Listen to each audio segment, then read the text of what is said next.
তো দেখো বন্ধুরা, এই প্রশ্নগুলো বিগত বছর এসেছিল এসএসসি জিডিতে, এবং এসএসসি জিডিতে প্রতি বছর ডাইস থেকে প্রশ্ন এসেই থাকে। একটা থেকে দুটো অবশ্যই আসে শিফটে, প্রতিটা শিফটে প্রায় শিফটেই আসে, দু একটা শিফট বাদ দিয়ে। তো আমাদের এই নিয়মটা জানতে হবে। তো দেখো, এখানে প্রশ্নে বলা হয়েছে একটি পাশার তলগুলি ই, আর, এ, এল, ও এবং টি বর্ণ দ্বারা চিহ্নিত করা হয়েছে। ই তলের বিপরীত তল কোনটি? তাহলে এখানে আমাদের বোঝার জন্য ই তলের বিপরীত তল আগে আমাদের জানতে হবে এখানে কে কার অপোজিটে আছে।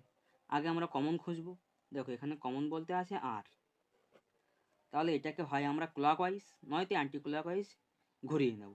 তাহলে যদি ক্লকওয়াইজ ঘুরে নেয় তাহলে এইভাবে হবে, ঠিক এইভাবে আসবে। তাহলে এখানে আমরা লিখে নেব, প্রথমে এটা লিখব আর, তারপরে আছে এল, তারপরে আছে টি। ঠিক একইভাবে এটাকেও লিখব, প্রথমে আছে আর, তারপরে আছে ও, তারপরে আছে এ। তো এখানে দেখা যাচ্ছে এল এর বিপরীতে আছে ও, টি এর বিপরীতে আছে এ। তাহলে এখানে যেহেতু সে এসে ই তলের বিপরীত তল কোনটি, তাহলে অবশ্যই উত্তরটা আর হয়ে যাবে। তো এখানে আর দেখি কোন অপশানে আছে, এই অপশানে আর আছে, তাহলে এটা অবশ্যই উত্তর হয়ে যাবে, উত্তরটা হয়ে যাবে আর।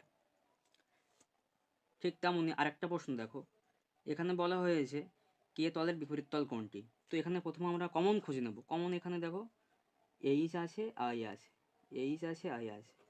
তাহলে এখানে আমাদের উত্তরটা বোঝাই হয়ে যাচ্ছে কে এর অপোজিটে যেহেতু এল আছে, তাহলে উত্তরটা অবশ্যই এল হবে। তাহলে এখানে আমরা দেখে নেব এল অপশানটা কোথায় আছে। তো এখানে আছে। এইভাবে আমরা খুব তাড়াতাড়ি উত্তরটা বার করতে পারবো।